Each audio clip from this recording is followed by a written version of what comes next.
But let me now bring back in Connell McShane, who's live in Dubai for us. Connell, once again, good morning to you.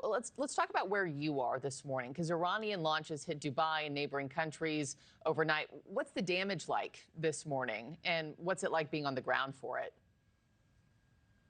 Well, it's been intense the last, really, I would say 2 days, Markie. And, there was a building here in Dubai that was hit by what appears to be debris from an intercepted drone.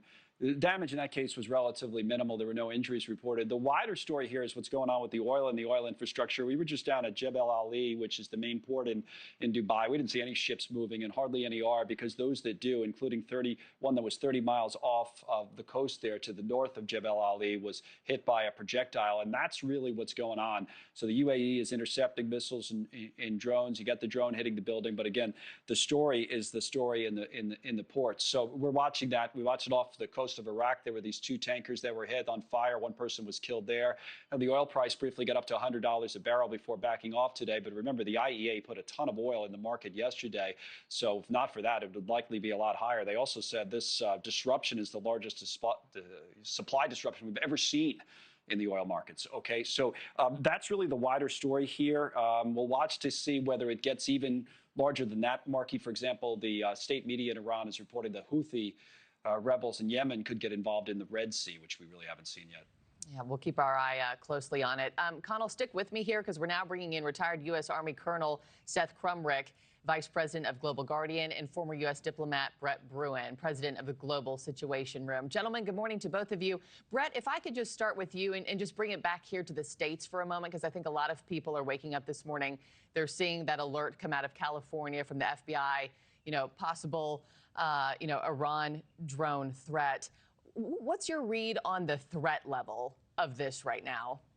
Yeah, Mark, this is something I've been warning about for a while now. Iran has a very sophisticated asymmetric capability. They have, as you heard the president last night talk about, sleeper cells, elements, both here in the United States, Europe, elsewhere, that can be activated. I think the key question, Markie, is will they be activated? How will they be activated? And then you have the Iranian ambition, the likes of that plot to, send a boat off the coast of California and potentially to launch drones. We really don't know how advanced those plans were, but I think it does give us a sense of the risk environment that we are in at the moment. And while we're looking at, those images of the Gulf, the Strait of Hormuz, the drones, the missiles, the mines, we also have to be very attentive here at home. Well, the wider story to me also, to that point, Colonel, is that it's just relatively easy and relatively cheap. It strikes me, being here in the region, for Iran to string this out, especially when it comes to the global economy. Like I said, we were down that port. Nothing's moving towards the Strait of Hormuz. And that's kind of the same idea, whether it's sleeper cells or threats on banks and financial institutions. A lot of the banks here in Dubai evacuated their people. So, yeah, we're pounding them day after day after day, but we're spending tens of billions of dollars. They're essentially doing it on the cheap. How long can they keep this going?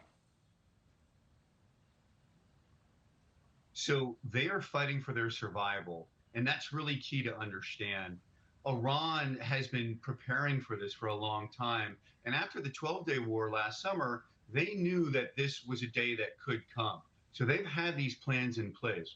But really, there's 2 phases. There's this external phase where they are disrupting the global economy at the Strait of Hormuz.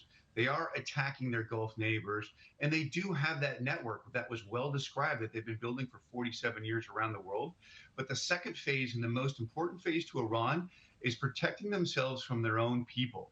That domestic uprising that could come. It could come in weeks, it could come in a year, but they know that is the existential threat, and survival is their #1 goal. So we'll see what happens in the days, weeks, and frankly, years ahead.